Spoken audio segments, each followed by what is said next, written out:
The rain had a rhythm that only Athens could compose. It wasn't violent or heavy, just enough to blur the lights of old cafes and fill the air with the smell of wet stone. Even for a city that had seen centuries of struggle, that night felt quieter than usual. Inside a black SUV, Giannis Antetokounmpo leaned back in the driver's seat, the faint hum of the wipers marking time like a metronome. He had finished a private workout that went longer than planned, and now, for the first time in weeks, he wasn't surrounded by cameras, teammates, or fans. Just silence. Just him and the drizzle tapping against the glass. His phone buzzed with notifications, sponsorship emails, team messages, foundation updates. But he ignored them. He was tired, not from the game, but from what came with it. Fame could be louder than any crowd, and sometimes all he wanted was to drive through the streets where nobody expected anything from him. As he turned off the main road, he entered Sepolia, the neighborhood where he grew up, the place where he once sold trinkets with his brothers so they could eat. He rarely came this way anymore. Fame had made even his old streets feel like someone else's story. At the corner of Perea Street, the traffic light turned red. Giannis slowed to a stop, the rain drawing silver streaks across his windshield. And that's when he saw him. A boy, maybe 10, maybe 11, standing under a makeshift plastic tarp, a small plastic box full of cheap sunglasses in front of him. The boy's clothes were soaked, his shoes mismatched, one lace missing. Yet he stood there with a kind of dignity that didn't belong to children that age. A crooked cardboard sign leaned against the box, the marker ink smudged by the rain. Glasses, 3 to buy food for my sister. Giannis squinted. For a second, it didn't seem real. People hurried past, umbrellas up, heads down, no one stopping. The boy didn't call out, didn't beg. He just waited silently, like someone who believed effort alone should be enough. He looked up every time footsteps approached, offering a soft smile that most ignored. Then, as if by reflex, he wiped his face with his sleeve, straightened the sign, and kept standing. The light turned green. Giannis's hand moved to the gear shift. He hesitated. Rain pattered against the roof, louder now. He glanced once more at the boy. A flash of his own past came back. Him and Thanasis, selling watches on these same corners, praying someone would notice. The horns behind him broke the silence. But instead of pressing the gas, Giannis pulled to the side and parked. He exhaled slowly, almost smiling to himself. Maybe it's just a coincidence, he whispered. But deep down, he knew better. There were no coincidences on these streets, only memories waiting to repeat themselves. He grabbed a hoodie from the passenger seat, pulled it over his head, and stepped into the rain. The cold hit his skin instantly, sharp and grounding. Every step toward that boy felt like walking backward through time. The closer he got, the clearer the sound became. Coins rattling in a plastic cup, the faint tremble of the boy's voice as he whispered to passers-by. Glasses, sir? €3. Please. Giannis stopped a few feet away, pretending to look at the display. Up close, he noticed the boy's face. Pale, thin, eyes deep and focused. There was something familiar in that look. A mixture of hunger and hope that only those who've known scarcity carry forever. He knelt slightly, voice calm. Hey, how's business tonight? The boy looked up, startled by the tall stranger towering over him. Not so good, sir, he said softly, holding the box closer to his chest. People don't buy when it rains. Giannis nodded, his voice barely above the rain. Then it's their loss. He smiled, and for a moment, the boy smiled back. The world around them disappeared. No cars, no city noise, just two souls recognizing something unspoken. The boy's hands shook as he offered a pair of glasses. Giannis picked them up, turning them over like they were something rare. They look nice, he said. They're not real brands, the boy replied, but they make people look like they have something real. Giannis froze. That sentence hit him harder than any defender ever could. The rain kept falling. The city kept moving. But for Giannis, time stood still. He didn't know yet, but that single moment, a boy selling glasses in the rain, was about to change everything. The boy's hands trembled slightly as he tried to shield his box from the rain. The drops hit the plastic lid like tiny drum beats, steady, insistent. Giannis crouched beside him, the hood of his sweatshirt dripping. He didn't speak at first. He just watched the boy's fingers, small, thin, cracked from the cold, arranging each pair of glasses as if they were treasures. "Do you do this every night?" Giannis asked quietly. The boy looked up. "Only when we run out of food." Something in the way he said we made Giannis's chest tighten. He nodded toward the sign. "Your sister? How old is she?" 6. The answer came fast, without hesitation, as if rehearsed. "She likes milk with sugar," the boy continued, eyes still on the glasses. "But sugar's expensive now, so I just make her laugh instead." Giannis swallowed hard. He wanted to ask more, but the lump in his throat made words feel heavy. Instead, he reached into his pocket, pulled out his wallet, and took a note. A $100 bill, crisp and folded. "How many glasses do you have left?" "Maybe 20? I'll take them all," Giannis said simply. The boy blinked, confused. "All?" Giannis nodded. "All." He handed him the bill. The boy froze, staring at the money as if it were a trick. "No, sir, that's too much. They're €3 each." "I know." Giannis smiled softly. "But I think they're worth more than that." The boy hesitated. "I can't take it," he whispered. "My mother says never take more than you earn." Giannis exhaled. That same lesson had been beaten into his own heart years ago. He crouched lower, meeting the boy's eyes. "What if I told you you earned it, for not giving up when everyone else walks away?" The boy didn't move. The rain slowed to a drizzle, as if listening. Giannis gently placed the bill in the box and stood up. "What's your name, little man?" "Nikos," he said quietly. He extended his hand, small, calloused, proud. Giannis shook it. It felt like shaking the hand of his younger self. "Well, Nikos," Giannis said, "keep doing what you're doing. You're already winning more than you think." As Giannis turned to leave, Nikos suddenly asked, "Wait, are you from here?" Giannis paused. "Yeah," he said, smiling faintly. "Not too far." "Then you know these streets." "I do." "They're not kind to people like us," Nikos said, lowering his eyes. "But they make you strong." Giannis didn't answer. He couldn't. Every word hit him like déjà vu. He reached into his pocket again and pulled out a scrap of paper. "Here," he said, scribbling quickly. "That's my number. If you ever need help, or just want to talk." Nikos frowned. "Why would you help me?" Giannis hesitated, then smiled. "Because once, someone helped me, and I never forgot." The boy studied the handwriting, trying to make sense of it. Then he nodded, clutching the paper like it was sacred. Giannis stepped back, lifted his hood, and walked toward the car. Behind him, Nikos called out, "Sir." Giannis turned. "Thank you, but what's your name?" For a moment, Giannis thought about telling him, but something told him it wasn't time yet. He smiled instead. "Just someone who believes you'll do great things." Nikos grinned, shy but genuine. The kind of smile you don't fake. The kind that comes from gratitude deeper than words. Giannis opened the car door, glanced at the box of glasses through the rain-blurred window, and sat in silence. He watched the boy rearrange the sign again, still working, still believing. As the car engine hummed, Giannis whispered to himself, "I remember that look." He drove off slowly, the headlights cutting through the mist.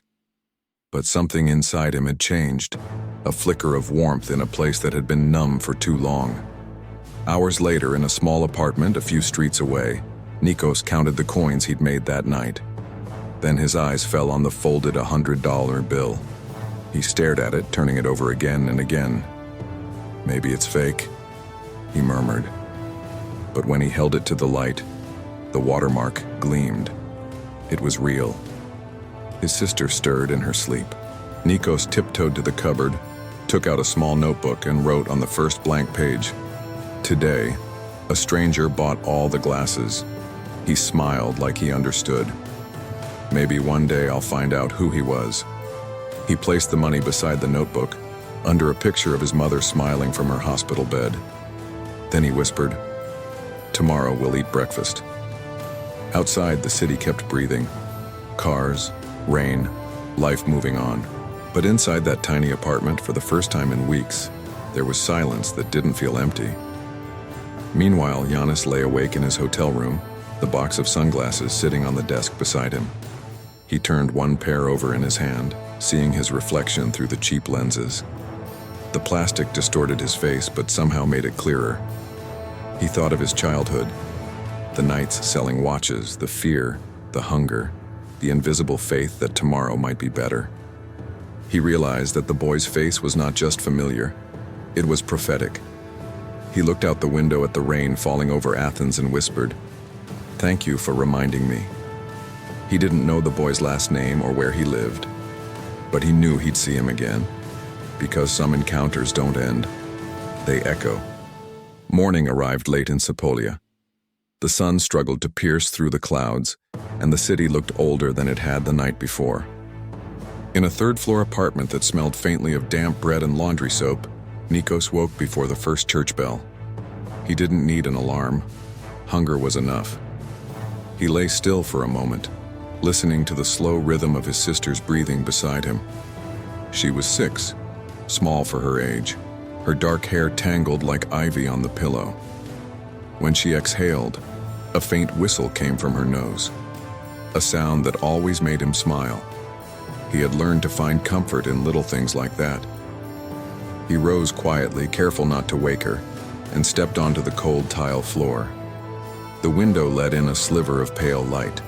He could see the city waking, shopkeepers unlocking their doors, buses sighing down the avenue, pigeons fighting for crumbs. He took the $100 bill from the jar beside the bed, stared at it again, and then hid it deep inside an old sneaker under the couch. That money wasn't for him. It was for food, for rent, maybe for medicine if his mother came home soon. He still didn't believe the stranger was real. But the memory of that calm voice, sometimes life gives back in ways we don't understand, lingered in his head. He washed his face with cold water from a cracked basin, brushed his teeth with salt, and pulled on the same clothes from yesterday. The sleeves were damp, but he didn't mind. He was used to discomfort. It was a language he spoke fluently. In the hospital across town, his mother was awake too. Her name was Maria. She had once been a waitress, now a patient with pneumonia and exhaustion written into her bones. Every breath felt like a debt she hadn't paid yet. Beside her bed sat a worn photo, Nikos holding his baby sister at a park years ago. She smiled weakly at it, whispering, "Hold on, my loves, Mama's coming home soon." The nurse entered with medicine and frowned. "Your son came again last night," she said. "He brought crackers and a bottle of water. You should tell him not to spend money on you." Maria closed her eyes. "If I tell him that, he'll just find another way." Back in the apartment, Nikos prepared breakfast. Half a loaf of bread, 1 apple sliced in 2, and a cup of tea made from reused leaves. He placed the smaller piece on his sister's plate. She rubbed her eyes and smiled when she saw him. "Did we sell anything yesterday?" she asked between bites. "All of them," Nikos said proudly. He didn't mention the stranger or the money. He didn't want to make promises he couldn't explain. Her smile widened. "Then Mama will come home soon." He nodded, pretending to believe it. Sometimes lies were the only kindness left to give. Outside, the city was loud again. Motorbikes, horns, the clatter of daily survival. Nikos carried his box of sunglasses through puddles, his reflection fragmented in each one. He passed by people who didn't see him, just as he'd seen Giannis the night before without knowing who he was. The world had a way of hiding miracles in plain sight. He set up his table near the metro entrance next to an old man selling roasted chestnuts. The man nodded. "Rain again," he grumbled. Nikos smiled. Better rain than nothing. They shared a silence that meant understanding. For the poor, silence was its own form of friendship. Meanwhile, on the other side of the ocean, Giannis was boarding a plane back to Milwaukee. He looked out the window as the city shrank beneath him. The same streets, the same corners, the same ghosts. He couldn't stop thinking about the boy. There was something unfinished about their meeting. He had left a piece of himself there. He opened his phone and scrolled through photos of his foundation events. Smiles, cameras, speeches. They suddenly felt empty. He realized that real impact didn't happen under lights. It happened quietly, under the rain, with no audience. He took a deep breath and typed a note in his phone. Find the boy, the one selling glasses. Back in Athens, the day stretched endlessly. By afternoon, Nikos had sold 2 pairs, $6 total. He used half to buy bread and lentils from a small shop. The shopkeeper, a woman with kind eyes, gave him a small chocolate bar. Take it, she said, for your sister. He hesitated, but accepted. Small mercies still existed, he thought. You just had to walk long enough to find them. That night he cooked dinner on a single burner stove, the apartment filled with the faint smell of warmth. His sister danced barefoot while he stirred the pot. For a few moments it felt like they were winning. But when she fell asleep, Nikos sat by the window staring at the dark sky. He thought about the stranger again, the tall man with kind eyes. He wondered what kind of person bought things they didn't need just to make someone else feel seen. He whispered into the night, "Whoever you are, thank you." A few blocks away, an older man who'd seen the encounter between Nikos and Giannis told the story at a coffee shop. By morning, half the neighborhood had heard about the foreign man who bought every pair. Rumors twisted. Some said it was a tourist, others a celebrity. But for Nikos, it didn't matter. He wasn't chasing miracles. He was chasing another day of hope. Days passed. The hospital called. Maria's lungs were healing, but she needed rest and nutrition before returning home. Nikos promised to bring what she needed. He sold more glasses, skipped lunches, and stayed out later each night. And yet, no matter how hard it rained, he never stopped standing. There was a light in him, fragile, but unbreakable. He didn't know that across the world, Giannis was planning his return to Athens, quietly contacting friends, searching for the boy with the cardboard sign. He didn't know that destiny was already walking toward him again, step by step. At midnight, Nikos returned home soaked and exhausted. He dropped the coins on the table and opened the notebook again.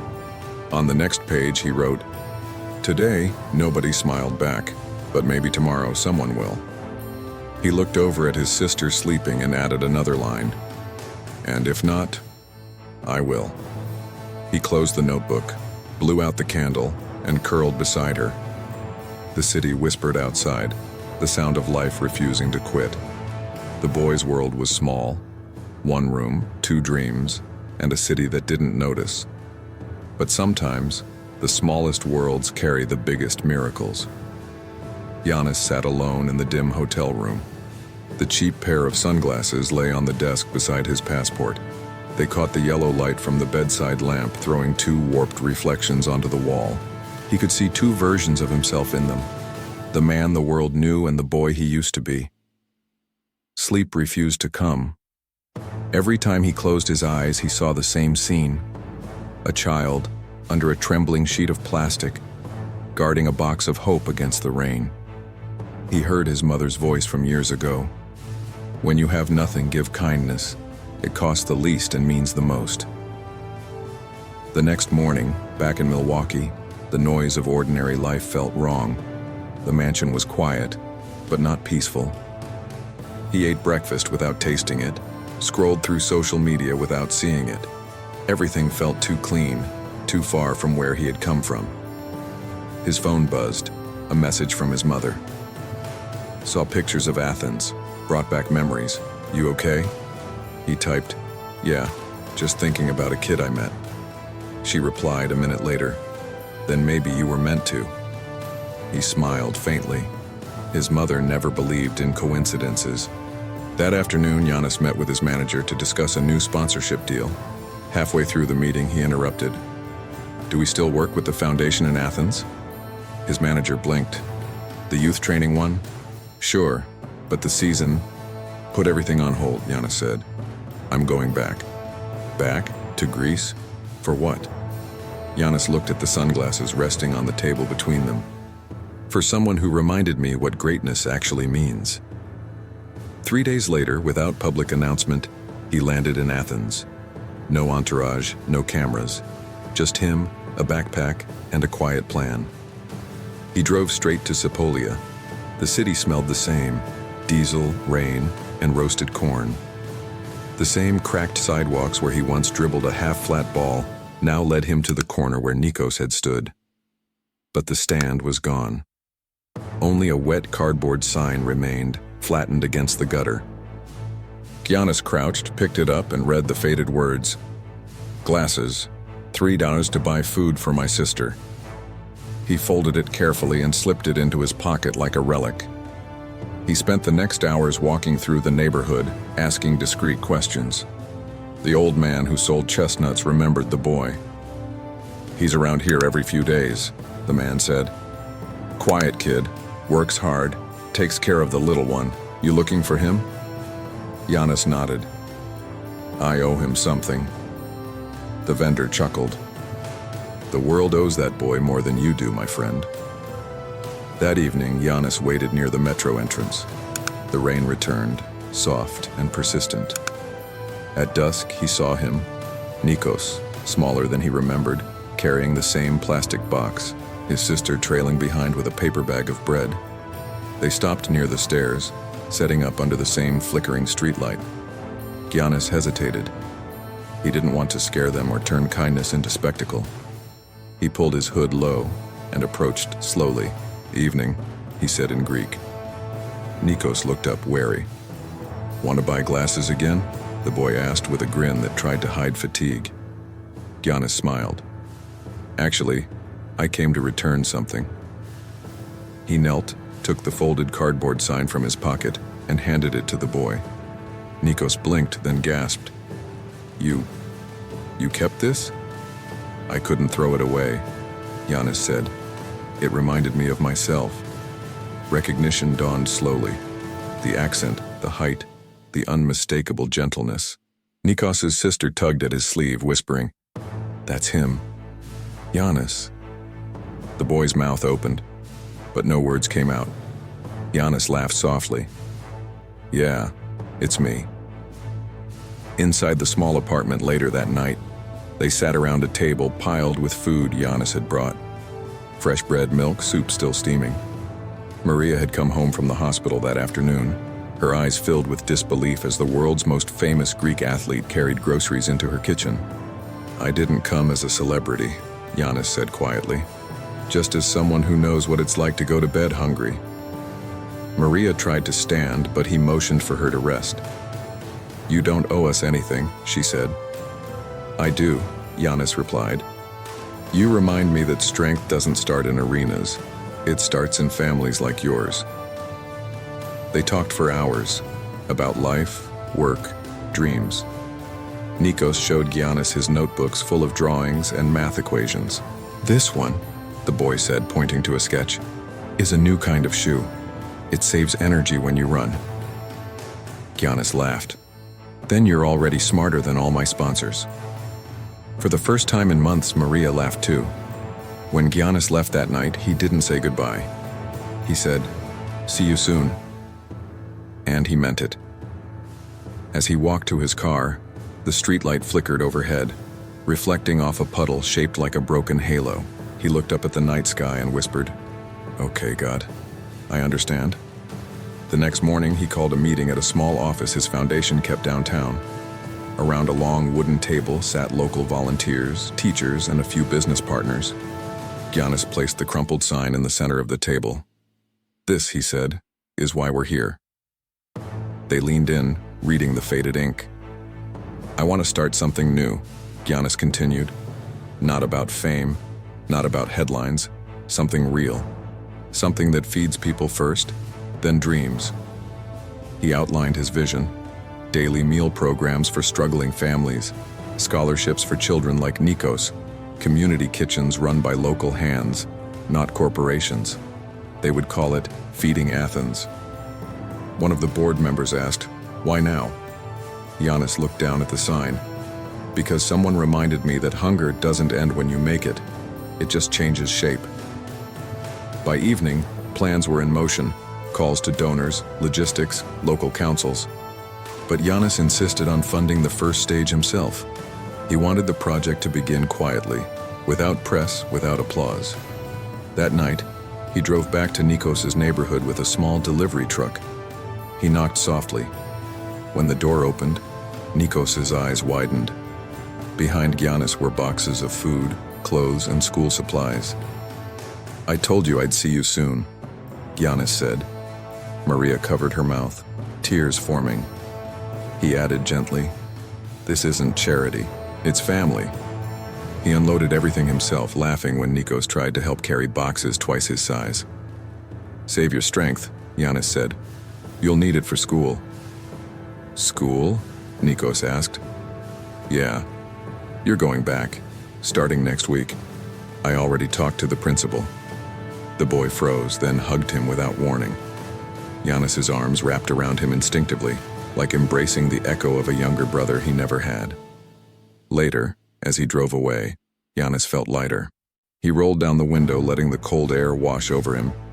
The city lights blurred through the windshield, but the world seemed clearer than ever. He remembered what he'd told the foundation earlier that day. "This isn't about building courts, it's about building tables." He smiled to himself. Tables feed more than stomachs, he thought. They feed hope. In the days that followed, Giannis stayed in Athens, finalizing the first Feeding Athens site. A renovated gym where families could eat together, children could study, and volunteers could cook side by side. He worked quietly, away from reporters. But word began to spread. Old neighbors recognized him, whispering in awe. He came back. Mothers pointed him out to their children. Yet every time someone tried to thank him, Giannis only said, "Thank the boy." He started it. That night, long after everyone left, Giannis walked alone through the empty gym. The smell of new paint and fresh bread lingered in the air. He placed the cardboard sign on the wall near the entrance, framed in glass. Underneath it, a single plaque read, "Inspired by a child who refused to stop believing." He stood there for a long moment, hands in pockets, eyes glistening. The same rain began again outside, tapping softly on the roof. A rhythm of gratitude, familiar and eternal. He had gone to help a child buy food. Instead, the child had fed something inside him that no victory ever could. The new center smelled of paint and freshly baked bread. Children's laughter echoed in the unfinished gym, while volunteers carried boxes of rice, lentils, and cooking oil. Giannis moved among them without security or ceremony, sleeves rolled up, lifting crates like one of the crew. Every hammer strike, every echo of a broom against the floor felt like music. A week earlier, this place had been an abandoned recreation hall. Now bright murals covered the walls. At the entrance hung the cardboard sign he had found in the gutter. Glasses. 3. To buy food for my sister. People stopped to read it before stepping inside. No one knew the full story yet, but they could feel it. Whatever had begun here came from something real. That morning, Giannis met with the board of his foundation. A dozen people filled the long wooden table. Local teachers, nutritionists, and small business owners from the neighborhood. He began without notes. "When I was a kid," he said, "someone bought a watch from me on these streets. He didn't need it. But that day, my brothers and I ate. I never forgot that feeling. A few nights ago, a boy did the same for his sister. Now it's our turn to keep the chain going." He pointed to the sketches pinned behind him. Community kitchens, homework stations, medical checkups. The logo read, "Feeding Athens," in bold blue letters. "This isn't a charity," he continued. "It's a reminder that dignity tastes better than pity." The room fell silent. Even the air seemed to listen. Then, one by one, The members nodded. Papers rustled, pens moved, and a new mission took shape. Outside, reporters had started to gather. The rumor of Giannis's secret trip had leaked, and now cameras waited at the gate. He sighed. Fame was a shadow that never learned manners. He called his assistant. "Let them film the food, not me," he said. "If the story belongs to anyone, it's to the people inside." That evening, the first meal was served. Lentil soup, bread, and laughter. Dozens of families came, single mothers, refugees, retirees, each carrying their own silent battles. No registration, no forms. Just warmth. Among them was Nikos and his little sister, dressed in clean clothes that still smelled of laundry powder. Their mother, Maria, walked slowly beside them, her steps cautious but steady. When they entered, volunteers clapped without knowing why. Somehow they felt the energy change. Giannis stood near the kitchen, watching quietly. Nikos spotted him, his face lighting up. He ran over, clutching a folded notebook. "You kept your promise," the boy said. Giannis knelt. "So did you." He pointed at the tables crowded with smiling children. "This is all because of you." Nikos shook his head. "It's because you came back." Giannis smiled. "Maybe both." Later, a journalist approached with a microphone. "Mr. Antetokounmpo, what inspired Feeding Athens?" Giannis looked around. The laughter, the smell of soup, the framed cardboard sign. "A boy who sold glasses," he said simply. "He showed me that courage doesn't need applause." That quote ran on headlines the next morning. Within days, donations poured in from around the world.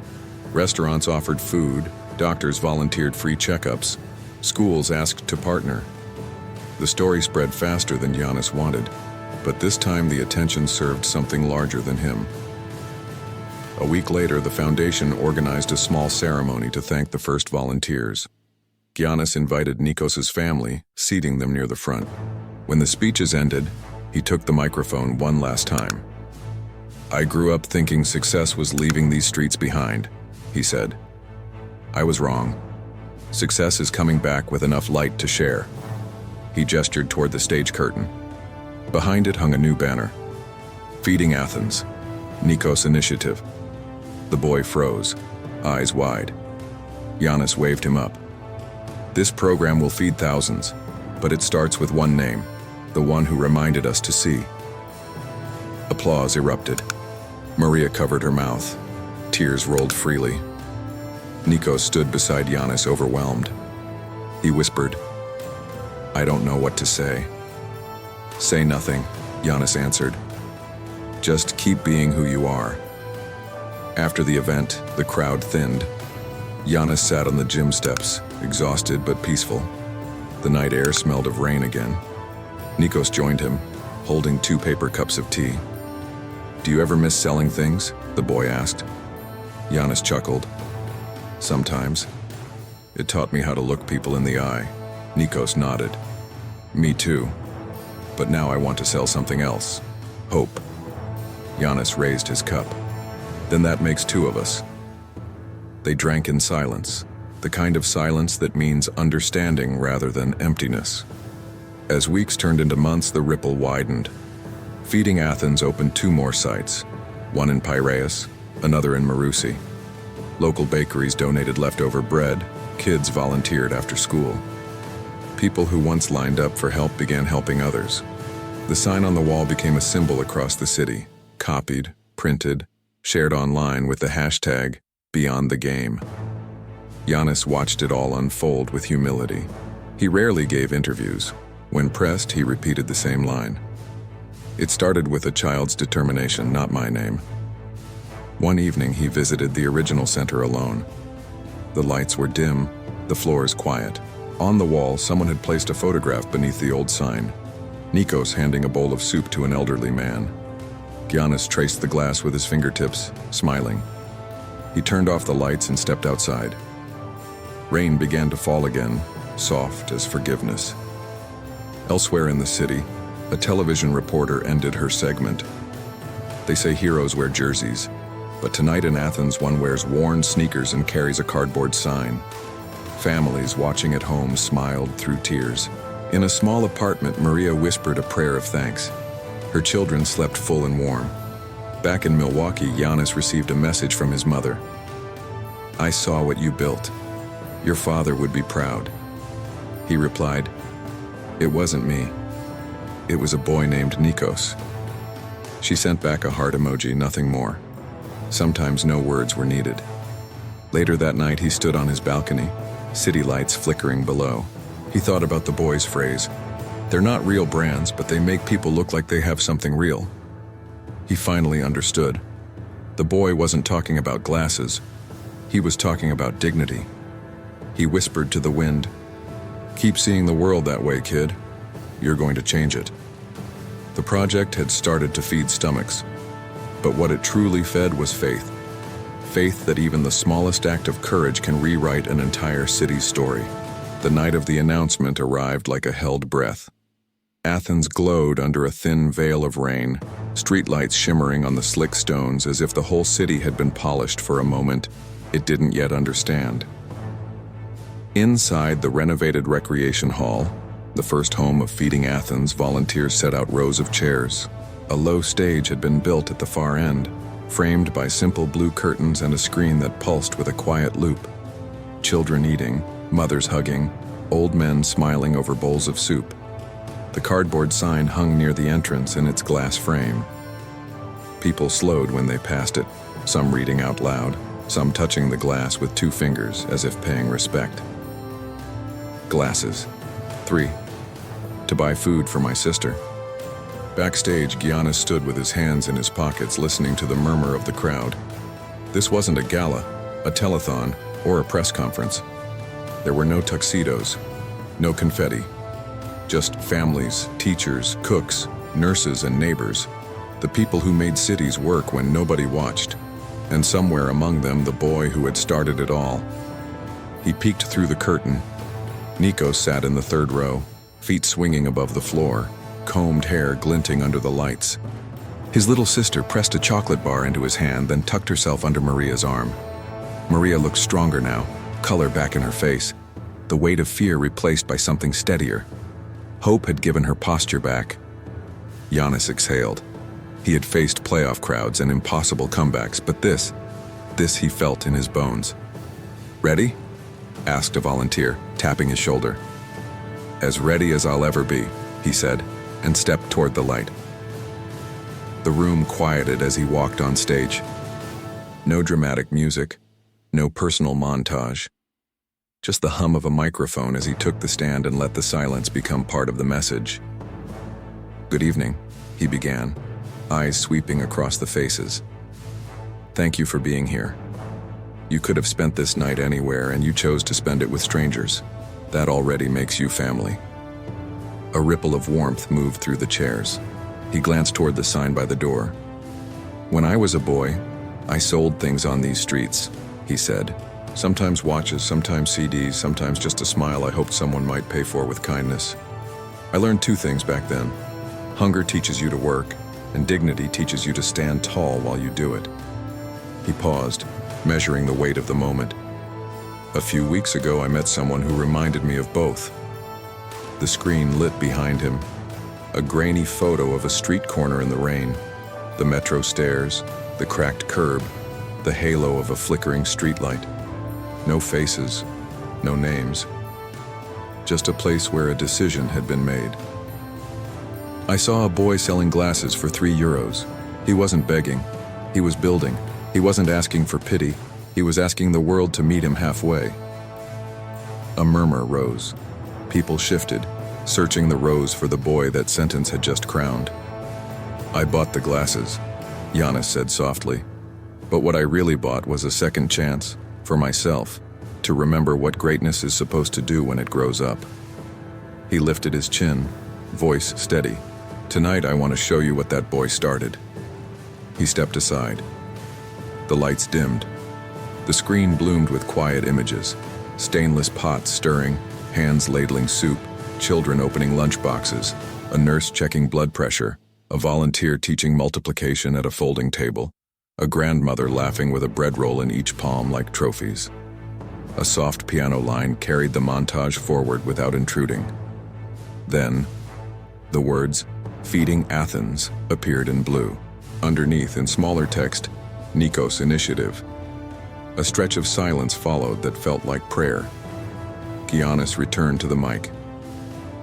"You've heard me say it, but tonight you'll hear it from the people who made it real." He gestured to the side. A woman in a cook's apron approached, wiping her hands, smiling like she'd been waiting years for a chance to tell the truth. "I'm Despina," she said. "I run the kitchen here with a team of neighbors who used to be strangers. We've served 12,000 meals since opening, and not one came with paperwork attached. If you walk in hungry, you leave fed." Applause. "And if you walk in lonely," she added, "you leave with someone knowing your name." Next came a school principal, Mr. Pavlidis, speaking about the homework tables, after-school tutoring, and the way children's eyes change when their stomachs aren't empty. A nurse, Eleni, described Saturday health clinics. A grocer talked about surplus food distribution. None of them mentioned Giannis. All of them mentioned the sign. When they finished, Giannis took the mic again, the room already full without him. Tonight isn't about a celebrity rescuing anyone. It's about a city remembering how to hold its own. He let his gaze settle where he had been avoiding all evening, row 3, center. "But there is one person we need to thank." A soft gasp traveled across the chairs. Nikos froze, eyes wide as 2 coins. "Nikos," Giannis said gently, "come up here with your mother and sister, if you want." For a heartbeat, no one moved. Then Maria squeezed her son's hand. He stood, trembling but unafraid, and made his way down the aisle with his family. The audience rose without being told, applause building like rain into thunder. Some people cried. Others just clapped with a fierceness that said, "We see you." On stage, Nikos stopped at the edge, unsure where to stand. Giannis knelt to meet his eyes. Not as a star, not as a savior, but as a man who recognized home in another's courage. "You started this," he whispered, the mic catching only the shape of the words. "Let me make sure you can keep going." He turned to the crowd. "Tonight, we're not just celebrating a project, we're building futures. And that begins with this family." He nodded to the wings. 4 people entered, each carrying a simple envelope. The first was a representative from a local grocery cooperative.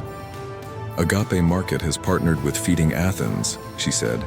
"From tonight forward, this family, and any family registered by the center, will receive weekly food boxes at no cost, not leftovers, real groceries, because nourishment is not charity, it's a right." Applause shook the room.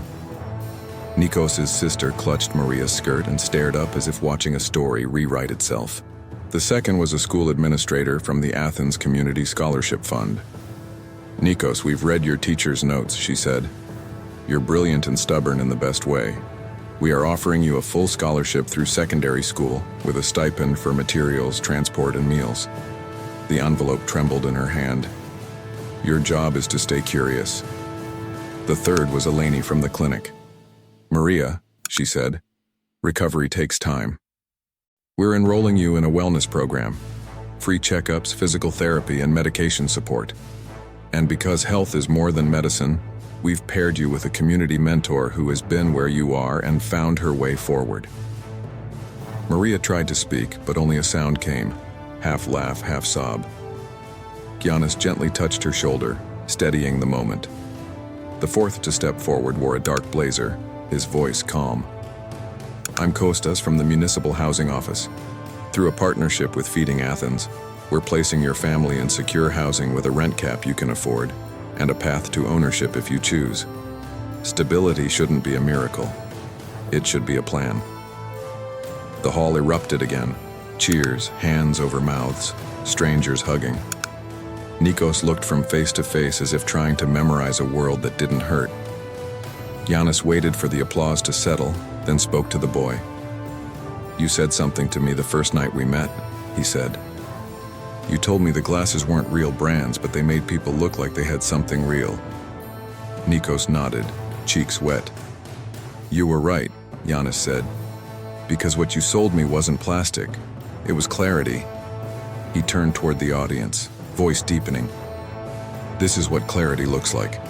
Partnerships that don't end after a headline. Jobs that outlast applause. Meals that don't require shame to be eaten. A city that doesn't ask you to earn your dignity. From the back rows, someone shouted, "Bravo!" Others answered in kind. The sound was messy and beautiful, like a choir that never rehearsed. Giannis raised a hand, not to quiet them, but to gather the moment into the next. "I have one more announcement," he said. "Feeding Athens began in this building, but hunger doesn't live at one address. Starting tonight, we're opening 2 additional centers, one in Piraeus, one in Marousi, with mobile kitchens serving neighborhoods in between. And every new site we open will carry this name at the door, Nikos Initiative. Not because he asked for it, because he earned it without trying." He faced the boy. "It will remind us that all it takes to feed a city is one person who refuses to stop standing in the rain." The screen behind them changed. A simple blue map with dots pulsing where new kitchens would appear. Then a line of text. "Beyond the game, feeding Athens." No sponsors, no logos, just a promise. A journalist near the aisle raised a hand, tentative. "Giannis," she said, voice shaking.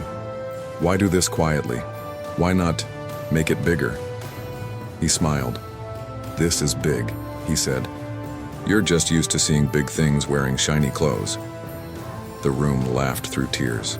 Another hand. "What do you want people to do when they leave here?" He didn't hesitate. "Go home the long way," he said. "Walk past the corners you usually drive by. See who's standing there. If you can't buy everything, buy something. If you can't give money, give time. If you have neither, give respect. Dignity is the first meal." Silence fell again, the kind that plants seeds. Then the applause rose a third time, louder, freer, like rain finally breaking a season of drought. Giannis turned to Maria. "Would you like to say anything?" She stared at the microphone as if it were a cliff. Then she took it with both hands. "When you are poor," she began, "you practice not crying. You learn to hide. You learn to be grateful for crumbs." She looked at her children. "Tonight I'm learning something new. I'm learning that sometimes the world doesn't want to give you crumbs. It wants to give you a table."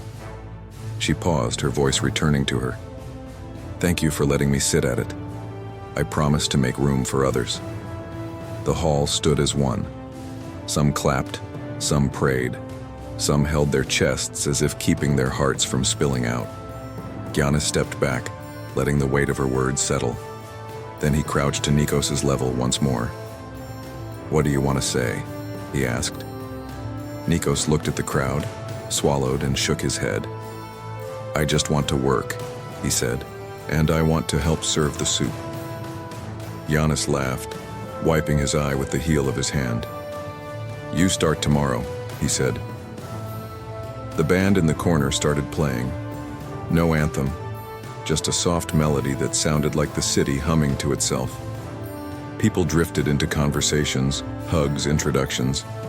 On stage, photographs formed, the family with Giannis, the volunteers with Maria, Nikos holding the scholarship envelope like a passport. Later, after the chairs had been folded and the lights dimmed, Giannis walked the now empty hall, his footsteps echoing in the new quiet. He stopped by the framed sign. He could see his reflection in the glass, older than the boy he remembered but carried by the same thread. He touched the frame lightly and closed his eyes. "Thank you," he whispered. To the streetlight that flickered, to the rain that refused to leave, to the city that had raised him rough and holy. Outside, the night had cleared. He found Nikos sitting on the curb, swinging his legs, the scholarship envelope tucked under his arm. "You're still here?" Giannis asked. Nikos grinned. "I wanted to see what the city looks like when it's full." Giannis sat beside him, the cool stone grounding them both. Cars hissed by, windows fogged. Somewhere a dog barked. Somewhere a couple argued softly. Somewhere a baby laughed. Ordinary life continued, newly fed. "You know," Giannis said, "some people play for trophies." Nikos tilted his head. Don't you? Sometimes, he said. But I think I prefer playing for nights like this. They sat without speaking, sharing the kind of silence that says we survived. A taxi rolled past. The driver leaned out and called, "Bravo, champ!" Then, seeing Nikos, he added, "Bravo, little champ," and drove on, his laughter mixing with the city's. Giannis stood and offered a hand. Nikos took it, rising easily. "Tomorrow," Giannis said, "you help Despina in the kitchen. But first, you and your sister are getting fitted for school uniforms. And we're getting your mother a proper breakfast that she doesn't have to pretend is enough." Nikos nodded solemnly, as if sworn into something ancient. They walked back toward the hall, their shadows long and side by side, up the street under the same flickering light that had witnessed a transaction become a covenant. The plastic tarp still hung from a nail, forgotten and unnecessary now. The cardboard table was gone. In its place, a bench someone had dragged over so the old and tired could sit while they waited to be served. Giannis looked at the bench, then at the boy, then at the sky. For the first time in weeks, he felt full. By morning, the story would travel, through whispers, headlines, and the quiet testimonies of children who ate enough to dream. But the truest part would never make the news. A city had remembered itself. And somewhere, without anyone watching, the ripple began to move outward. Morning arrived like a soft promise, and Athens answered. At the original hall, steam curled from pots as Despina stirred lentils and oregano, humming a tune older than any headline.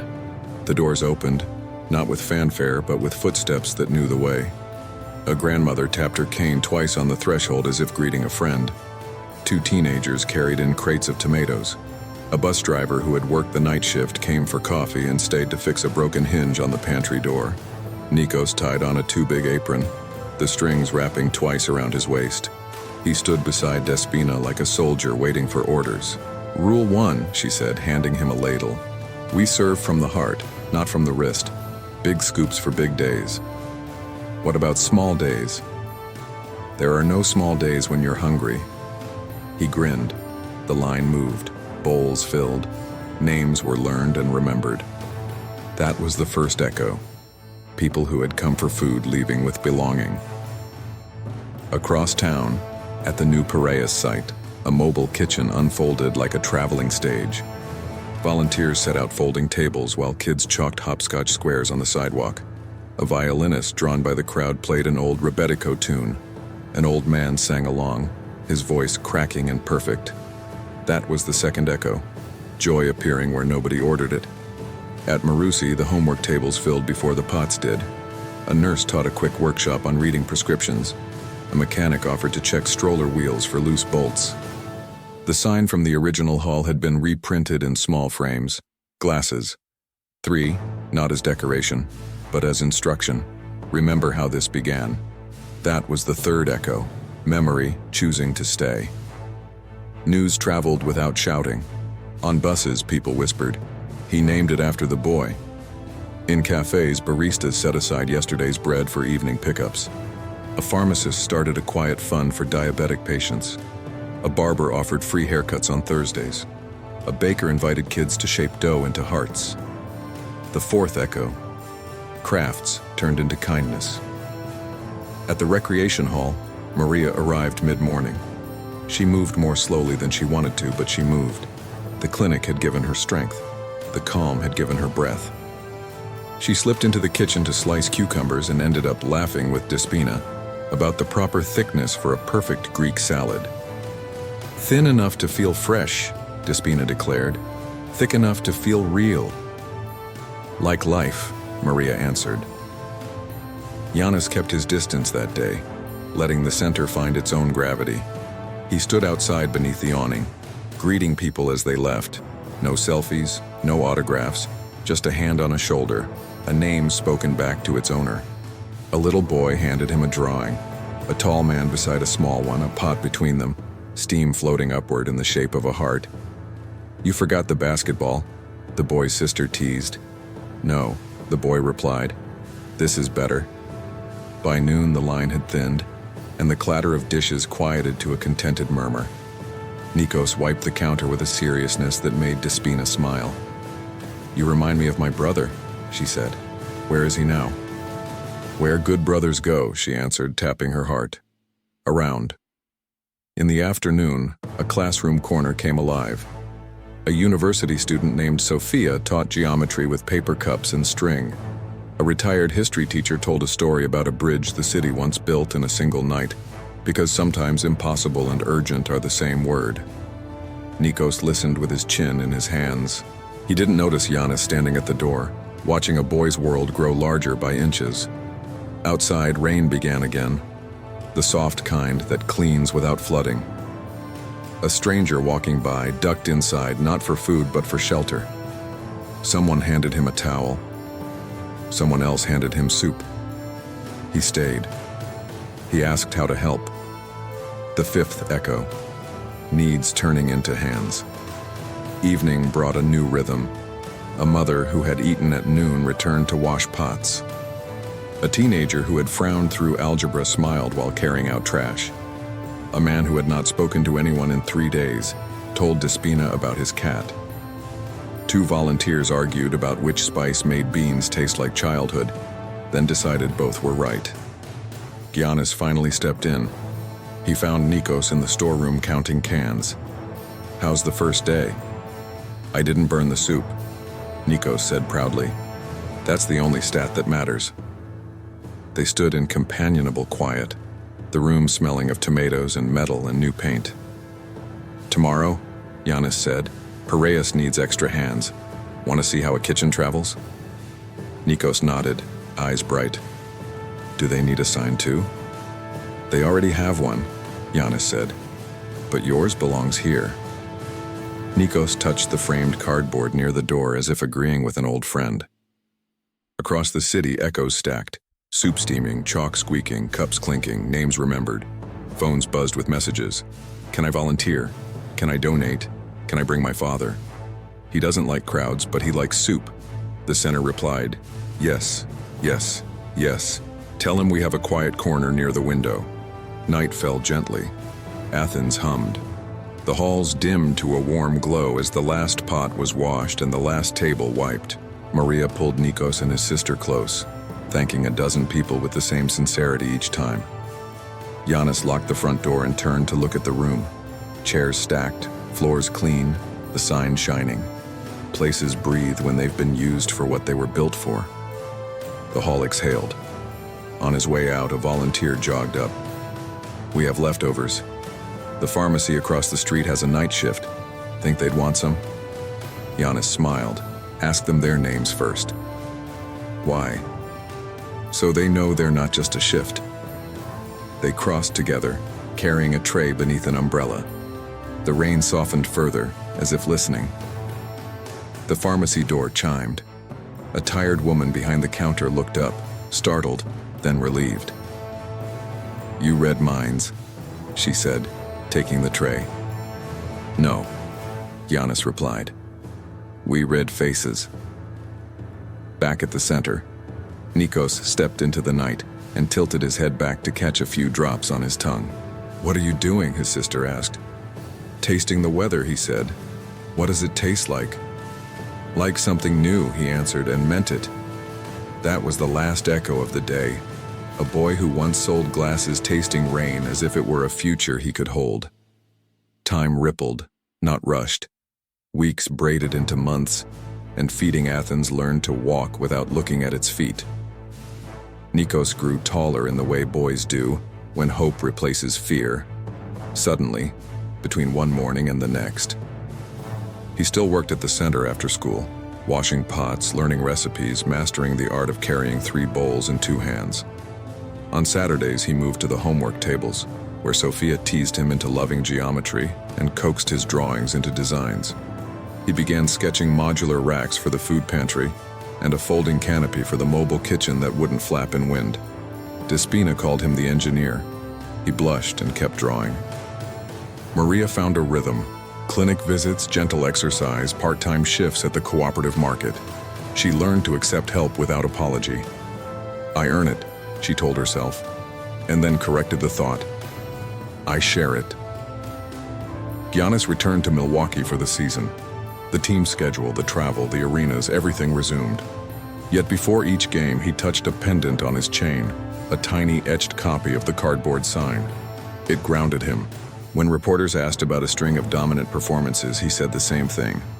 I'm playing free. What he didn't say out loud was, I'm playing fed. On off days, video calls stitched worlds together. Giannis would lean into the screen while Despina panned the phone over bubbling pots. Too much water? And Nikos angled his sketches toward the camera.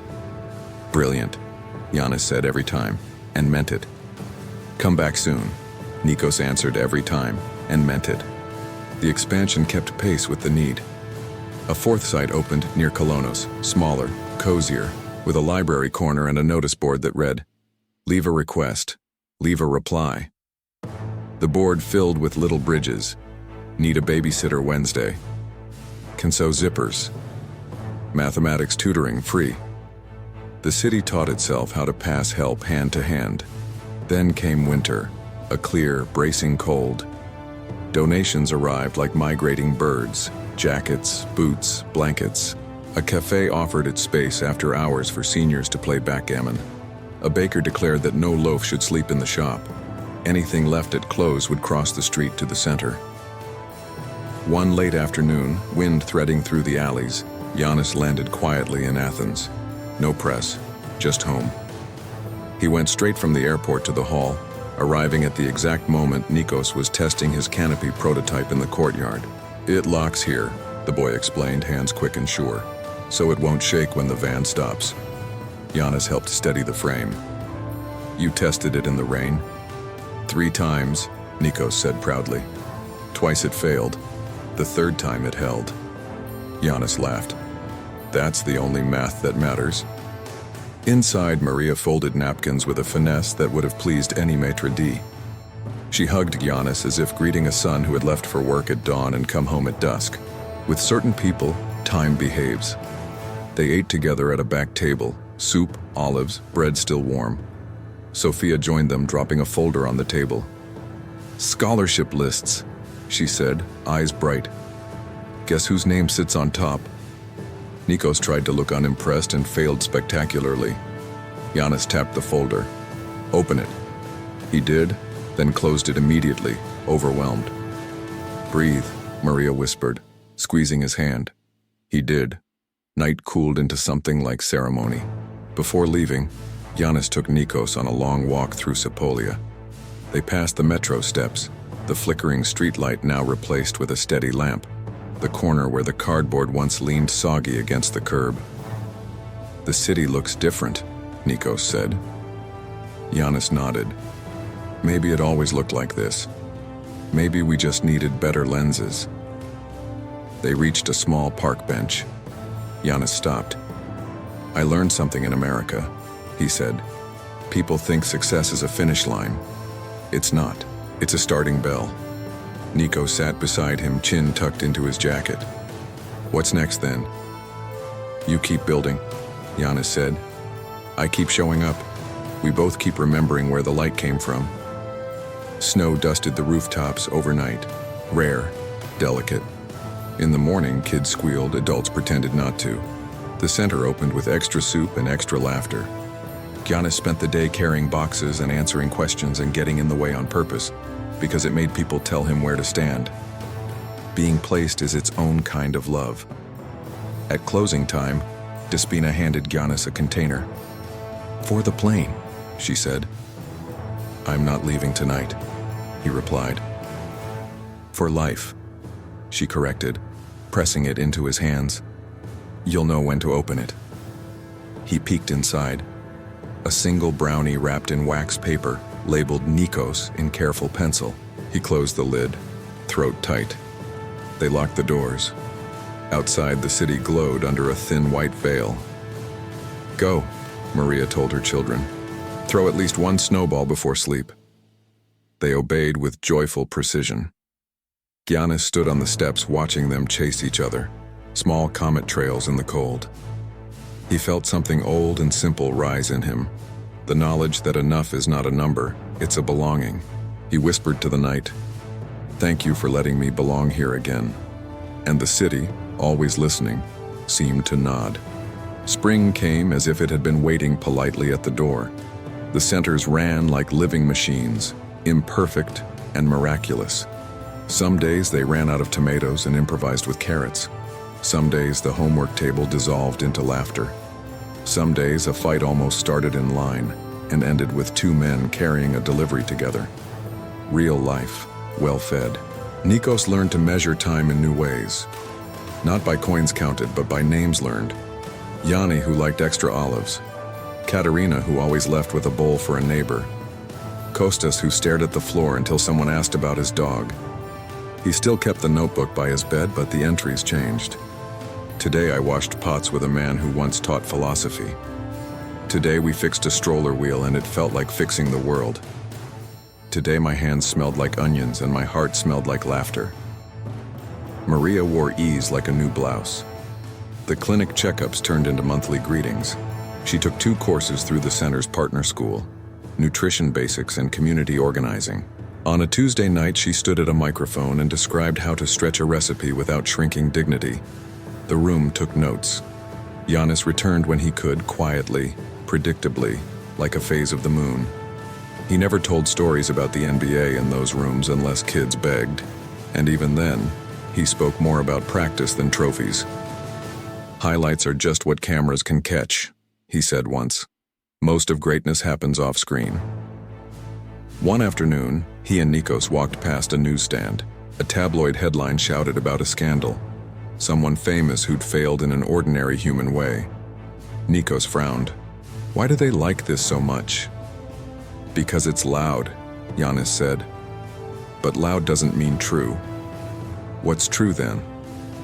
Giannis nodded toward the center at the end of the block where a teenager held the door for an old man. "That." The city seemed to agree. When Feeding Athens announced a new initiative, a work exchange where people could volunteer a few hours in exchange for a grocery voucher, sign-ups doubled. The line didn't look like a line anymore. It looked like a shift change. Pride moved differently through a body carrying something it chose.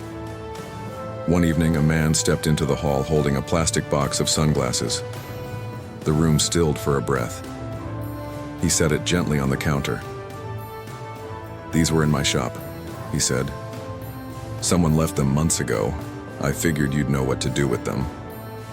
Nikos lifted the lid as if opening a memory and smiled. "We do." They didn't sell them. They kept them, on a shelf near the door. Kids tried them on and posed. Mothers teased. Aunties judged frames like runway critics. People selected a pair for job interviews, for weddings, for walking into a bank to open a first account. Armor, Despina called them, for the eyes and for the soul. On the wall near the sign, a new plaque appeared, small and almost shy. "Beyond the game. What we choose to win after we've already won." No logo, no sponsor. Just the thesis the city had been writing together. On a clear evening, graduation arrived for a cluster of scholarship students. Folding chairs filled the courtyard. Parents straightened collars and blinked away pride. Sophia called names. When she reached Nikos, he didn't stand at first, stunned by the sound of his own name carrying over an audience that knew it. He walked to the front in a borrowed blazer. The applause felt like the opposite of rain. Giannis was there, in the back, leaning against the doorframe. When the ceremony ended, he didn't rush forward. He waited until the noise thinned, then caught Nikos by the elbow. "I brought you something," Giannis said, placing a small box in his hand. Inside lay a pair of simple, sturdy glasses, not expensive, not branded. Engraved on the inside of one arm, "See clearly, build kindly." "Gee." Nikos laughed through tears. "They're not real brands," he said, repeating his old joke. Giannis grinned. "They make people look like they have something real." They stood in silence for a moment, and then Giannis added, "You know, when we first met, I thought I was helping you. Turns out you were helping me stop looking away." Nikos nodded. We helped each other start looking in. The sun lowered behind buildings. Families drifted toward the hall for a celebratory meal. Cutlery flashed, voices braided. A new volunteer learned how to tie an apron knot. A baby fell asleep against a chest that had worried all day and finally relaxed. Maria crossed the courtyard and took Giannis's hands. "You gave us food," she said, "but you also gave us a way to feed back." Giannis shook his head. "You taught me how." "Maybe we taught each other," she replied, and the truth sat easily between them. Night slid in, velvet and familiar. The lamps clicked on. Someone began slicing a cake. Someone else adjusted a speaker. The smell of roasted lemon and thyme drifted across the tables like a benediction. The narrator, quiet the whole time, merely arranging light and shadow, steps closer now to where the heart of the story beats. Greatness is not the applause that arrives after a shot falls. Greatness is the table you set when no one is looking, the door you keep open, the name you remember when it would be easier to forget. Some people play for banners. Some people play for bread. The lucky ones learn to play for both. And if you were to walk past the hall on any ordinary night, you would hear the ordinary music of lives mending. Plates, laughter, a kettle's hiss, the soft syllables of gratitude said in a dozen languages. You'd see a small shelf of sunglasses by the door and a boy, no, a young man now, straightening them with the same care he once used to arrange them for sale in the rain. He doesn't sell them anymore. He lends courage. At closing time, he flips the sign on the door to see you tomorrow, turns off the lights and steps into a city that finally sees itself. Above the entrance, the words glow, modest, almost an inside joke. Beyond the game. Not a brand, a direction. And under the glass, the cardboard with the smudged letters keeps doing its small, faithful work, reminding anyone who needs reminding that sometimes €3 can buy more than bread. Sometimes they buy clarity, and sometimes clarity buys a future.